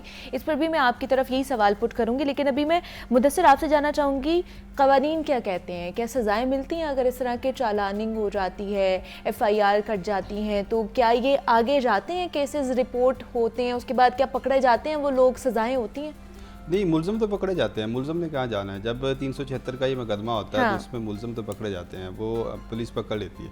इसमें मसला आता है शवाहिद का, शवाहिद जो एविडेंस है ना वो ज़ाया हो जाते हैं। इनके पास जो किट्स दी गई थी वो अब नहीं है शवाहिद कलेक्ट करने के लिए, ठीक है। उसके बाद जब वो फोरेंसिक में रिजल्ट ही निल आ जाता है तो फिर क्या आप सज़ा कैसे देंगे? मसला ये है। दूसरा ये इसमें तफ्तीशी अफसरान की अपनी भी तफ्तीश होती है ना, वो नाक़िस होती है, एक्सपीरियंस नहीं है इतना, और जिस तरह करनी चाहिए उस तरह करते नहीं हैं, फिर रिश्वत ले लेते हैं, ये इस तरह के 100 मसाइल आ जाते हैं। तो ये जो है वो मसला आ जाता है। अब मैं बात करूँ कि यहाँ पे SP इकबाल टाउन अकीला है, वहाँ उसको लगाया गया, उसका एक्सपीरियंस ही नहीं है, वो क्या जो है वो तफ्तीश करेंगे। यहाँ पे ASP चूंग में एक लगी हुई हैं, वो सिदरा माहम उसका नाम है आई थिंक, मेरे ख्याल में, वो भी जो है वो बेहतर तरीके से तफ्तीश नहीं करती। शहरियों की बड़ी शिकायत हैं, वो अफसरान तक भी गई हैं कि ये जो खवातीन हैं इनको तो हटाया नहीं गया। वो आपस में, अब देखें उन्होंने आपस में लाबियाँ बनी हुई हैं खवातीन की एक दूसरे की। ये SSP मैडम अनूस जो है इन्वेस्टिगेशन है उसको अगेंस्ट उन्होंने अपनी लाबियाँ बनाई हुई हैं, वो आपस में झगड़ रही हैं जैसे घर में खवातीन आपस में लड़ती हैं। इस तरह उन्होंने प्रोफेशनल तरीके से लड़ना शुरू कर दिया। तफ्तीश पे वो कैसे तवज्जो देंगी? ठीक है, जो तफ्तीशी अफसरान नीचे से कर देते हैं वो कहते हैं यही ठीक है, उनसे पूछ लेते हैं, उनसे गाइडेंस लेते हैं, ठीक है। ये देखिए ये एक ऊपर वाला होता है, यहाँ पे इनको पता होना चाहिए कि जो अफसर करते हैं ना, पहले जो ASP नए आते थे उनको बेकायदा समझाया जाता था, ट्रेन किया जाता था, और उनको जो रैंकर SP थे उनसे ट्रेनिंग दिलवाई जाती थी, बेकायदा SP जो तफ्तीश के बारे में बताया जाता था। ये अनफॉर्चुनेट है, यहाँ पे लाहौर में जो है ना पहली दफ़ा हो रहा है कि जो खवातीन इतनी लगा दी गई हैं लेकिन उनको बेहतर तरीके से तफ्तीश का नहीं पता। अगर जो सीनियर ऑफिसर्स हैं उनकी तरफ शिकायत जा रही हैं, उनको रिपोर्ट भी किया जा रहा है कि अच्छे तरीके से इन्वेस्टिगेशन नहीं हो रही है, या ये जो केसेस हैं इनमें इजाफा हो रहा है, तो वो कुछ नहीं इसके ऊपर एक्शन ले रहे? देखें, अब CCP लाहौर तो कोशिश कर रहे हैं कि जो चलान हैं, ज़ेर इल्तवा चलान हैं, वो ख़त्म होने चाहिए, चलान जल्दी जमा होना चाहिए। लेकिन जब जल्दी जमा होंगे तो उसमें वो तफ्तीश में कुछ ऐसी चीज़ें भी सामने आती हैं कि बेहतर तरीके से तफ्तीश नहीं होती। अच्छा। तो ये भी बड़ी चीज़ है। दूसरा है कि ये फ़ंड्स का भी बड़े मसाइल हैं इनके पास, जो फ़ंड्स भी इतने बेहतर तरीके से नहीं मिले जाते, नहीं दिए जाते। जिस तरह कॉस्ट ऑफ इन्वेस्टिगेशन फ़ी मुकदमा वो बहुत कम है, वो ना होने के बराबर है। इनको वो अफसरान खुद ही जो है वो देते हैं कि आप इतनी पैसे ले सकते हैं, उतनी फिर वो ज़्यादा पैसे लेकिन बहुत से मुदस्सिर आपने भी ऐसे केसेस देखे होंगे जो बहुत ज़्यादा हाईलाइट हो जाते हैं, हाई प्रोफाइल केसेस होते हैं, उनके ऊपर फ़ौरन से तफ्तीश भी हो रही होती है, सारा केस भी चल रहा होता है क्योंकि वो मीडिया में आ जाते हैं, मीडिया उसको हाईलाइट करता है तो वो इसलिए फिर उनके ऊपर काम भी सारा किया होता है। लेकिन जो दूसरे लोग हैं उनका क्या कसूर है? उन्हें भी तो इंसाफ चाहिए। उन्हें बिल्कुल इंसाफ चाहिए, लेकिन बदकिस्मती है कि सिर्फ उन पे क्योंकि अफसरान का फोकस होता है, उसमें आईजी भी देख रहा होता है, सीएसपी भी देख रहा होता है, डीजी इन्वेस्टिगेशन भी देख रहा होता है, उसके बाद सीएम भी पीछे से देख रहा होता है, डेली टू डेली उसकी अपडेट जा रही होती है अफसरों के पास कि इस केस का ये हो गया, ये यहाँ तक चला गया, मुलजमों ने ये बयान दे दिए, फॉरेंसिक से ये रिपोर्ट आ गई, उसकी मेडिकल रिपोर्ट ये आ गई, सारी चीज़ें उसमें जो है कि क्योंकि फॉलो हो रहा होता है, तो इसलिए उसमें गुंजाइश नहीं होती कि उसमें गड़बड़ की जाए। ठीक है, आप देखें कि ये मोटरवे वाला जैसे केस था वो बड़ा हाईलाइट हुआ और इंसाफ ही मिल गया, मुलजिम को सजाए मौत भी होगी। बाकी तो ज़ाहिर है अदालतों का काम है, अगर तक वो अभी तक उससे पहले ज़ैनब वाला केस भी हमारे सामने आया था। ज़ैनब वाला केस भी किस तरह वो मुलजिम को पकड़ा गया, इतने मुलजिमों को डीएनए लिया गया और बड़े कॉस्टली जो है वो इतने अखराजात है 5-6 करोड़ रुपए। तो इसका मतलब अगर आपका केस हाई प्रोफाइल होगा या मीडिया में आएगा तभी आपको इंसाफ मिलेगा? बिल्कुल ऐसे ही है, हाई प्रोफाइल केस में ही इंसाफ की तवक्को की जा सकती है। बाकी केसेस में जिस पे अफसरान की तवज्जो नहीं है उसमें मैं समझता हूँ उसमें कोई तवक्को नहीं की जा सकती कि बरवकत और जो है वो आपको इंसाफ मिलेगा और सस्ता इंसाफ मिलेगा। अदरवाइज आपको जेब से पैसे खर्चने पड़ेंगे अगर आपने इंसाफ लेना है, अदरवाइज फिर आप ऐसे ही जलील होते रहेंगे इधर उधर। यही है जो है ना, ये सूरत हाल है। तो ये मैं समझता हूँ कि तफ्तीश के मयार को बेहतर करना पड़ेगा, तफ्तीश पे तवज्जो देनी पड़ेगी। जब तक तफ्तीश पे तवज्जो नहीं देंगे, और ये तो इनको मैं छोटा केस समझता हूँ। मेरे ख्याल में सबसे बड़े केस इक़दाम कत्ल, अगवाए बरातवान, अगवाए मर्डर के हैं और कत्ल टिकट्टी के केस हैं, ये इससे भी बड़े हैं। इनमें अगर किसी के साथ नाइंसाफ़ी होती है फिर कत्ल, यानी कि अगर किसी का कत्ल हो गया ना, उसको अगर अदालत से इंसाफ नहीं मिला तो वो फिर उनका खुद पिस्तौल उठाएगा, फिर उनके बंदे मारेगा। ठीक है, अब ये देखें अदालतों से कचहरी से जाते हुए जो कत्ल होते हैं इसी वजह से होते हैं बिकॉज़ उन्हें इंसाफ नहीं मिल रहा होता और वो फिर खुद इस चीज़ को आ जाते हैं। स्पेशलाइजेशन इस पे बहुत ज़रूरी है और पढ़े लिखे तफ्तीशी अफसरान लगाना बहुत ज़रूरी है, उनके एविडेंस महफूज होना बहुत ज़रूरी है। ये बड़ा नुकसान हो रहा है। इस पे जो है ना वो आईजी पंजाब को और जो आला अफसरान है सीएसपी काम करने की ज़रूरत है। ठीक, अच्छा, जैसे डॉक्टर आमना मैं बात कर रही थी कि हमारे अपने घर में से इन चीज़ों के हवाले से आवाज़ उठानी चाहिए, तभी हम मुआशरे को चेंज कर सकते हैं या उसमें तब्दीली ला सकते हैं।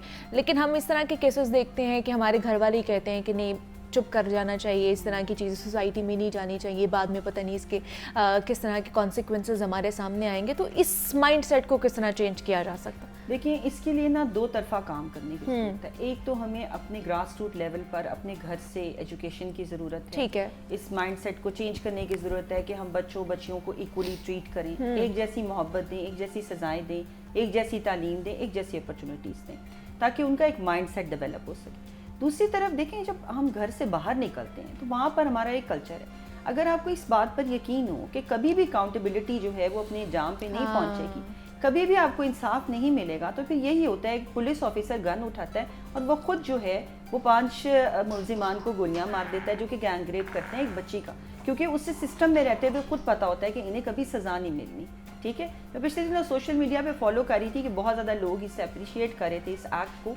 मुझे अप्रिसिएशन से ज़्यादा ये दुख हो रहा था कि सिस्टम में रहते हुए एक इंसान खुद ये समझता है कि ये सिस्टम इतना करप्ट है कि वो इसके अंदर इस बच्ची को कभी भी इंसाफ नहीं दिलवा सकता। तो इसको ठीक करने के लिए जाहिर बात है बाबे इक़्तिदार को काम करने की ज़रूरत है। जहाँ जहाँ सिस्टम में वो सारे लूप होल्स जो कि सर अभी जिक्र कर रहे हैं कि कहाँ पर ज़रूरत है। आपने माजरत के साथ 2 ख़वातीन ऑफिसर्स का नाम लिया कि ये अच्छा काम नहीं करी, तो मेरा ख्याल है कि बहुत सारे ही लोग जेंडर से हम अगर हट के देखें तो चाहे आदमी हैं या औरतें हैं, अपनी ड्यूटी सही तरह से सर अंजाम नहीं दे रहे होते। उसकी वजह ये होती है कि हमारे यहाँ वाकई ही प्रॉपर ट्रेनिंग की कमी है। बहुत सारे लोग ऐसी पोजीशंस के ऊपर काम कर रहे होते हैं जहाँ पर उनको एक स्पेशलाइज्ड ट्रेनिंग प्रोग्राम में से गुजर कर, हमारे यहाँ तो एक उस्ताद जो है वो बंदा बन जाता है जिसको कुछ नहीं, कोई जॉब नहीं मिल रही होती। मोस्टली स्कूल टीचर्स बन जाते हैं लोग, और बाहर के कंट्रीज में ऐसे लोग स्कूल टीचर्स बनते हैं जिनकी बहुत ज़्यादा स्पेशलाइज्ड ट्रेनिंग होती है, एक डॉक्टर की तरह, एक लॉयर की तरह, एक पुलिस ऑफिसर की तरह बहुत से एग्जाम्स दे के वो वहाँ क्योंकि उन्होंने एक पूरी नस्ल आगे तैयार करनी होती है ना, एक नस्ल तैयार करनी होती है। तो हमें भी हर पोजीशन के ऊपर राइट पर्सन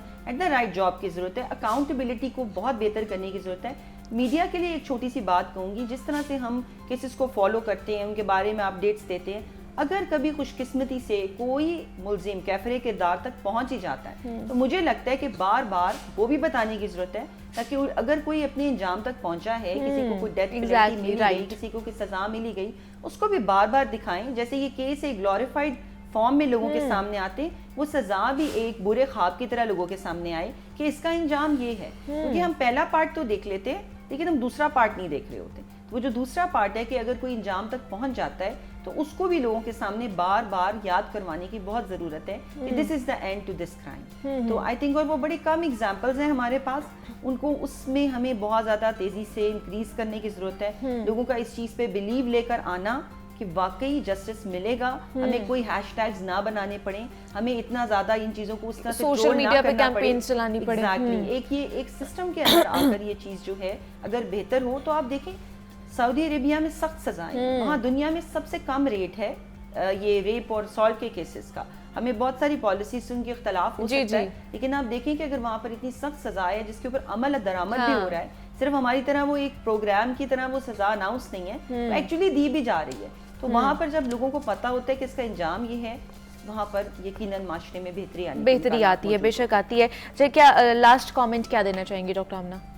ये कहना चाहूँगी कि इकबाल कहता है कि अपनी कौम से कभी भी मायूस ना हो। हम अगर आज भी एक प्रिवेंशन प्रोग्राम के साथ अपनी सोसाइटी के अंदर एक्ट करें, हमें चाहिए हम इसके ऊपर बैठ कर इसको एक इमरजेंसी प्रोग्राम समझकर इसके ऊपर हम एक लाया अमल तैयार करें, जिसके अंदर वालिदैन भी शामिल होने चाहिए, पुलिस भी, मीडिया भी, साइकोलॉजिस्ट भी, पुलिस ऑफिसर्स भी, और हमें इसके ऊपर एक पॉलिसी बनाने की अपनी जिम्मेदारियां जो है ना वो लास्ट कमेंट में भी देना चाहूंगा, रिहैबिलिटेट कैसे जरूर लास्ट कमेंट में ये देना चाहूंगा कि पुलिस को प्रोफेशनल होना पड़ेगा, तब ही लोगों को इंसाफ मिलेगा। अब जो है पुलिस प्रोफेशनल नहीं है, ये सियासी पुलिस है। अब सियासी पुलिस सिर्फ जो है वो सियासतदानों के कहने पे ही एक्ट करेगी, अमल करेगी, और इसके अलावा नहीं होगा। मसलन किसी के साथ अगर एमपी एमएनए चला जाता है तो उसको इंसाफ मिल जाता है, लेकिन आम आदमी को नहीं मिलता है। ठीक है जी, मुदस्सिर हुसैन, नुमाइंदा लाहौर न्यूज़ हमारे साथ मौजूद है, प्रोफेसर डॉक्टर आमना मौज़म हमारे साथ मौजूद थी। डॉक्टर आमना, आपका भी बेहद शुक्रिया कि आप यहाँ पर आए। मुदस्सिर, आपका भी बहुत शुक्रिया कि आप भी यहाँ पर आए। और जनाब, ये तमाम तर सूरत हाल थी जिस पर हमने बात की है। यहाँ पे एक छोटी सी ब्रेक लेते हैं, मिलते हैं इस ब्रेक के बाद।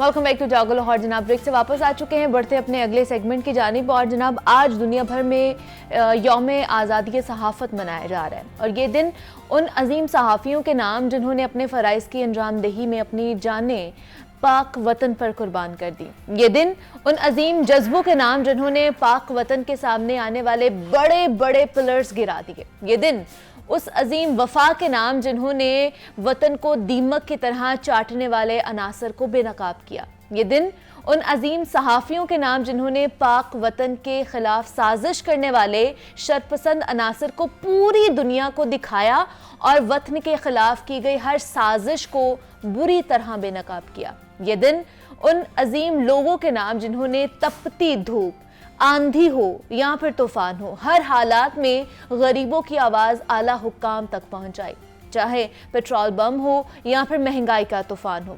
इससे मरने या तड़पने वाले हर गरीब की आवाज़ बने। कौम उन हीरोज़ को सलाम करती है जिन्होंने आज़ादी सहाफ़त की खातिर अपने जानों के नजराने पेश किए, तकालीफ बर्दाश्त की, जेल में गए, कोड़े खाए और हर एक जुल्म बर्दाश्त किया, पर उफ तक ना कही। सहाफ़ी वही लिखेगा जो देखेगा, किसी किस्म की मसलहत से काम नहीं लेगा। इस दिन अहले सहाफ़त इस अहद की तजदीद करते हैं कि वो आज़ादी और ज़िम्मेदारी के साथ प्रेशर ग्रुप्स, पुरतशद्दुद अनासर या रियासती दबाव से बेखौफ रहते हुए अवाम के इत्तलात तक रसाई के बुनियादी हक के लिए लड़ते रहेंगे, जबकि अपने पेशा वाराना फ़राइज़ की अदायगी यकसुई से जारी भी रखेंगे।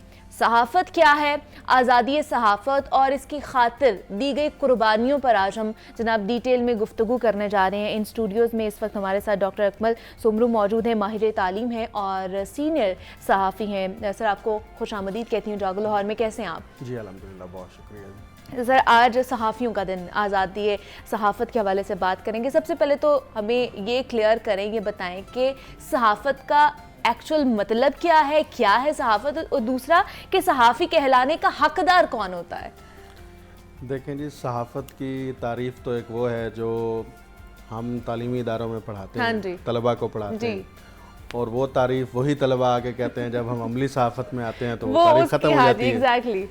तो अब सहाफ़त की दो तारीफ़ें हैं, एक वो तारीफ़ है जो एकेडमिक डेफिनेशन है और एक वो है जो प्रैक्टिकल है। ठीक है। लेकिन दोनों का अगर हम मरकज़ी नुक्ता देखें तो वो सिर्फ़ एक है कि समाज के अंदर होने वाले हर उस अमल जिसका बरह रास्त ताल्लुक़ समाज में रहने वाले इंसानों के हकूक़, इंसानों के तहफ़्फ़ुज़, जानो माल के तहफ़्फ़ुज़ और समाज से वाबस्ता तमाम इशू, चाहे वो सेहत है, तालीम है, वो उनकी प्रोटेक्शन है, वो अदालत है, सब कुछ उसके अंदर आ जाता है। उससे मुताल्लिक़ ऐसी ख़बर जो है वो आवाम तक पहुँचानी जो ना सिर्फ मुनफरिद हो बल्कि उनके राइट्स को भी एड्रेस करती हो। ठीक है। वो इंडिविजुअल भी हैं, वो सोसाइटी के भी हैं, वो दोनों राइट्स हाँ होते हैं।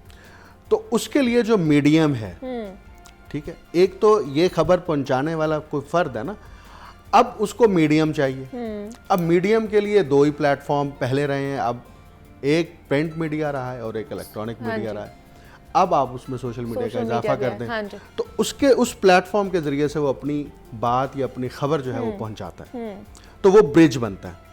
तो मेन जो रिस्पॉन्सिबिलिटी पहले दायरे में आती है वो उस सहाफ़ी पर आती है जो वो ख़बर फाइल कर रहा होता है या खबर दे रहा होता है, जिस चीज़ से मुतल्लिक भी हो।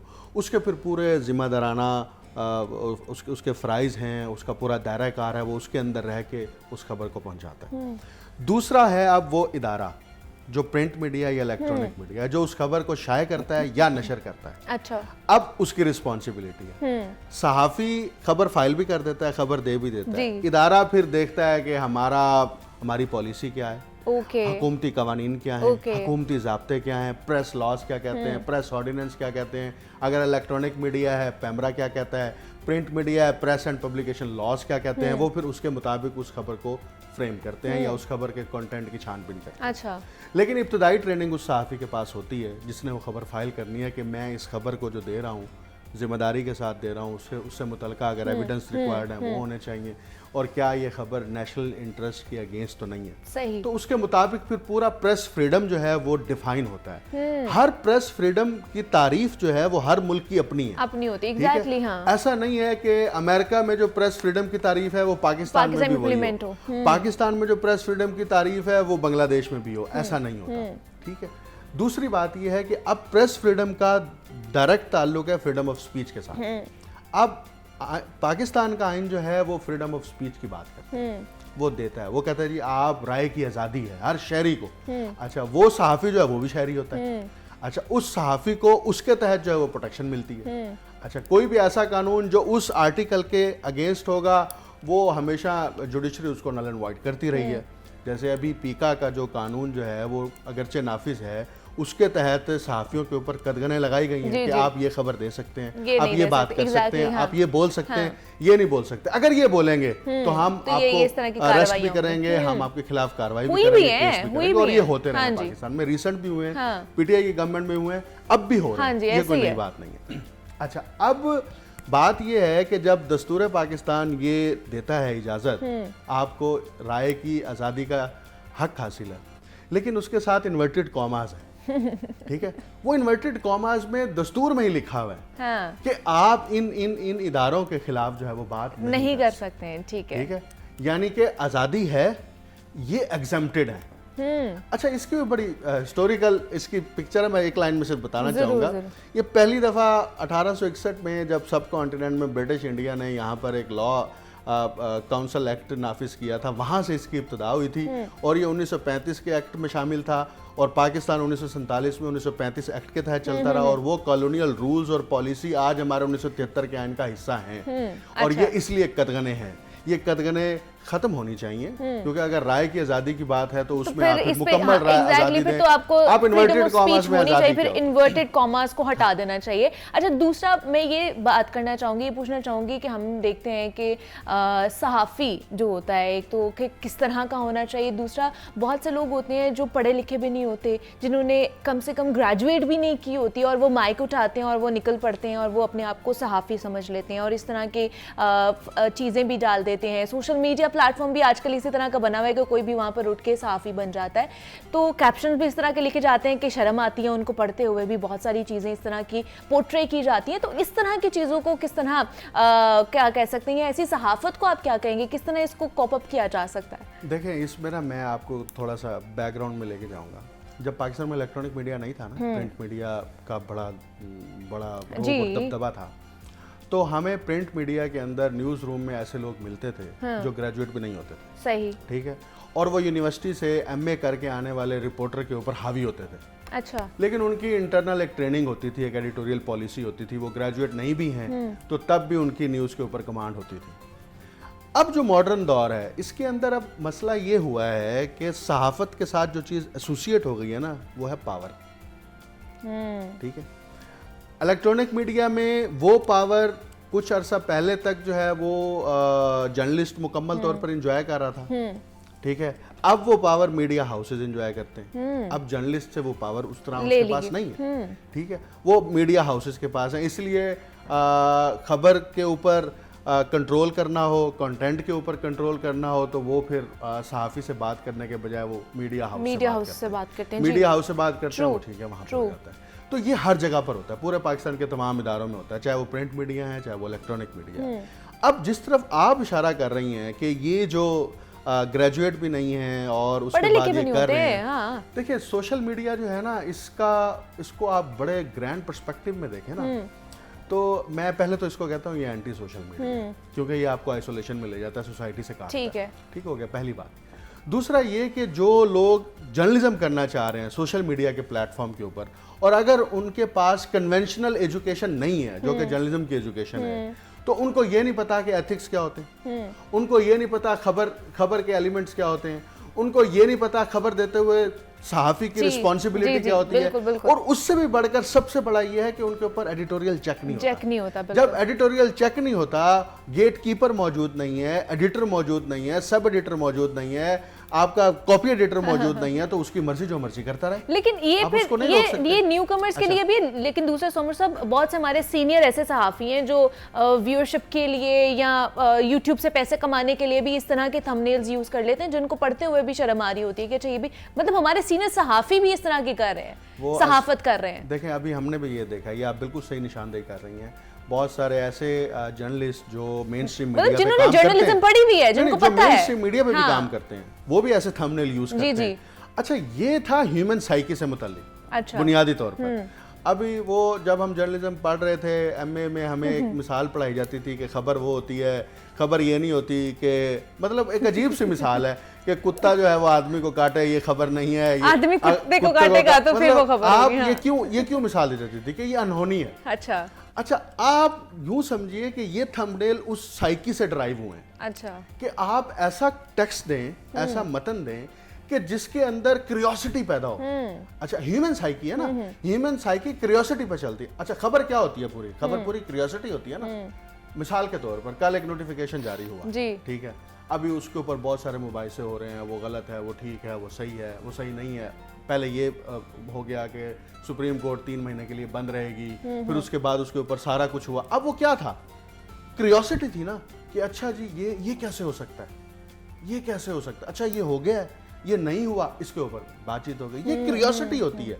तो क्यूरियोसिटी जो है वो आपको उस थंबनेल के बाद क्लिक करने पे मजबूर करती है। अच्छा, अब आगे क्या होता है? जब आप उसको क्लिक करते हैं और अंदर वो चीज़ नहीं होती, तो उस कंटेंट को प्रोड्यूस करने वाले शख्स को इस बात का अंदाजा नहीं है कि वो व्यूअर जो उसके कंटेंट पर गया था वो दोबारा नहीं जाएगा। एग्जैक्टली, वो उसको लूज करेगा आहिस्ता आहिस्ता। अच्छा, फिर आप कब तक जो है वो उसको आर्टिफिशियली मैनेज कर सकते हैं उस कंटेंट को दिखाने के हवाले से, व्यूज़ लेने के हवाले से?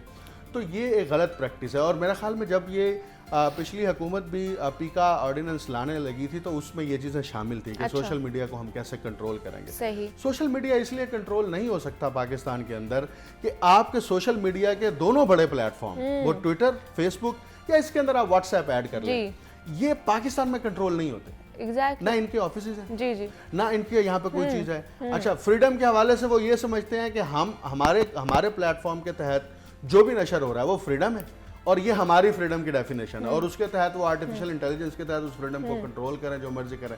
बिजनेस वो पूरे पाकिस्तान से लेते हैं लेकिन पाकिस्तान के कवानीन उन पर लागू नहीं होते। एग्जैक्टली। तो प्रेस फ्रीडम को समझने के लिए ये एक बड़ा गंभीर मौजू भी है और बड़ा हसास मौजू भी है कि प्रेस फ्रीडम को पाकिस्तान के तनाजुर में समझने के लिए ये जरूरी है कि पाकिस्तान के अंदर जमहूरी रवैये हों।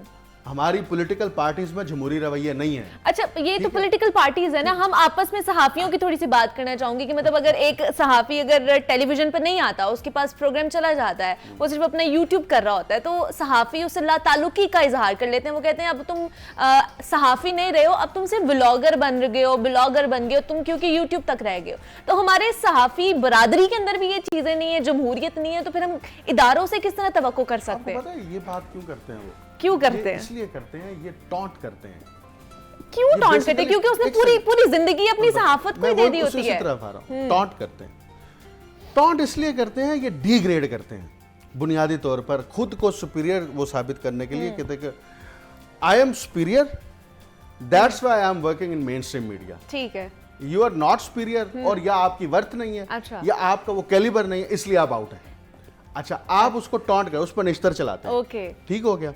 अच्छा, उससे एलियनेशन की तरफ जाना, ये वो इंसानी रवैया है जो उस पर ऊपर गालिब आ जाता है कि मैं सुपीरियर हूं और ये सुपीरियर नहीं है। प्रोफेशनल जेलसी हो सकती है। अच्छा, ये पावर को कर्टेल करने का तरीका हो सकता है, खुद उस बंदे की पावर को चैलेंज करने का तरीका हो सकता है। इसके वेरियस फैक्टर्स हैं। तो बेसिकली हमारी जो कम्युनिटी है इसके अंदर तो हमेशा बहुत ज़्यादा मसाइल रहे हैं और जो सहाफ़ी होते हैं वो बुनियादी तौर पर जो चीज़ अपने साथ कैरी करते हैं ना, अगर उसको वो अब्जॉर्ब कर लेना तो बहुत सारे मसले हल हो जाए। और वो कैरी करने वाली चीज़ उसकी पावर होती है। अच्छा, जो उसको मिलती है, जो वो एक्सरसाइज करता है खबर के ज़रिए से, रिलेशनशिप के ज़रिए से, सोसाइटी में इन्फ्लुएंस के ज़रिए से। लेकिन एक चीज़ पेश नज़र रहनी चाहिए कि ये पावर, ये सारी चीज़ें जो हैं ये इस बात का तकाजा करती हैं कि आप अपनी खबर के ऊपर कोई समझौता नहीं करेंगे, आप अपने कंटेंट के ऊपर कोई समझौता नहीं करेंगे। अगर आप अपनी खबर के ऊपर समझौता करते हैं, अपने कंटेंट के ऊपर समझौता करते हैं, तो इसका मतलब ये है कि आप अपनी उसकी बुनियादी, अच्छा, आप हमारे यहाँ तो ये कल्चर नहीं है ना मीडिया हाउसेस के अंदर के आप एक सहाफ़ी ने जर्नलिज्म शुरू की, उससे ओथ ली जाए कि जी मैं ओथ लेता हूँ कि मैं जो है ना वो सच के दिल से और इससे जो है ना ईमानदारी से अपना काम करूँगा। हाँ। मिसाल के तौर पर डॉक्टर्स जब अपनी हाउस जॉब शुरू करते हैं और उसके बाद जब मुकम्मल भी करते हैं तो वो ओथ लेते हैं। हाँ, बहुत सारे प्रोफेशंस ऐसे हैं जो ओथ लेते हैं। ओथ लेने का मतलब क्या होता है कि आप कमिटमेंट का इजहार करते हैं। अब सहाफ़ी अगर उसका अपेरेंटली इजहार नहीं कर रहा तो ये अंडरस्टूड है कि वो बाय कमिटमेंट इस प्रोफेशन में आ रहा है और उस कमिटमेंट का ये तकाजा है कि वो अपनी उस फ्रीडम को प्रोटेक्शन भी देगा, उस फ्रीडम को एक्सरसाइज भी करेगा, लेकिन विद ड्यू रिस्पॉन्सिबिलिटी। मिसाल के तौर पर मैं अक्सर पाकिस्तान में कहते हैं लोग कि प्रेस फ्रीडम नहीं है, अमेरिका में भी नहीं है। क्या आपने अमेरिकन प्रेस में कभी खबरें देखी हैं कि वो पेंटागन के खिलाफ मेन स्ट्रीम मीडिया खबरें चला रहा हो? कभी आपने वहाँ पे खबरें देखी हैं CIA के खिलाफ मेन स्ट्रीम मीडिया खबरें चला रहा हो? कभी वहाँ पे खबरें देखी हैं आपने वो जो है वो अपनी मिलिट्री के खिलाफ खबरें चला रहे हो?